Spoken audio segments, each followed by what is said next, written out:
Hello everyone, welcome to the Dallas Football Network. I'm Chris Yates, this is Jamie Kelton, and we have a special guest, the legendary, the honorable, the magic man, Darren Woodson.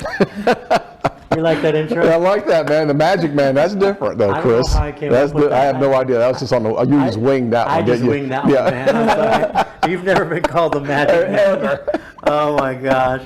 All right, we're going to get into a few questions about you first, and then we'll talk Cowboys. Let me get into, first off, the Ring of Honor, man. The Ring of Honor was an honor, wasn't it? How big was that for you? It was huge, Chris, in the sense that when I first came in 1992, got drafted by the Dallas Cowboys in 1992.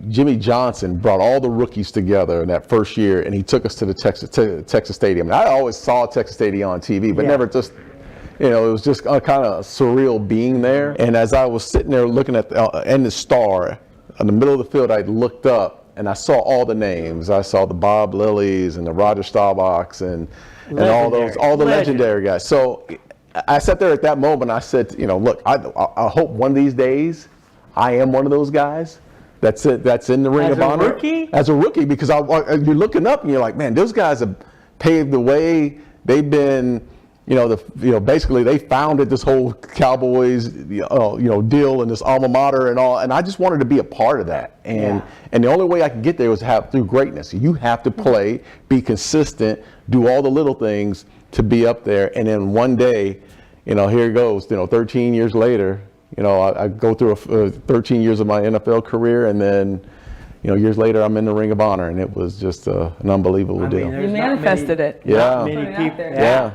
Not many people are in that. That's incredible that you're in the Ring of Honor, man. Yeah, by luck, by grace. Look, I tell you, there has been so many great players that I've been around and had the honor to be around that have gotten hurt, shortened their career, gotten traded or whatnot. I had the luxury and the honor of playing my entire career with one team.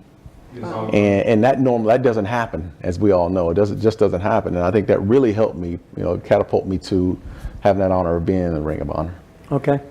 Well, I don't know who I have to call at the Hall of Fame office to tell them to wake up and get it together and get you inducted. But is that something, we just talked about how special the Ring of Honor was for you? Yeah, is that absolutely. Something that is still on your mind that really would kind of punctuate and Jamie, put that extra sparkle on your career, or not really? You know what? We're kind of over it. No, Jamie, I would be lying to you if I sat here and said no, that I don't think about it, because I do. I played in some of the biggest games. I'm a 3-time Super Bowl champion winner. I've, a lot of individual accolades.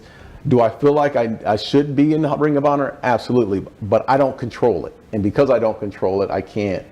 I can't do anything about it. I have to. I'm at the behest of the voters or the riders to say, hey, it's your time. And I've seen other players. I've seen the Drew Pearsons, who I thought was in the Hall of Fame. When I came in the league, I thought, well, Drew Pearson's already in the Hall of Fame. But does that give you hope in a way that it took him that long to get in? It gives me hope, but I just, look, I'm one of those guys, like, I'd like to go in walking, honestly.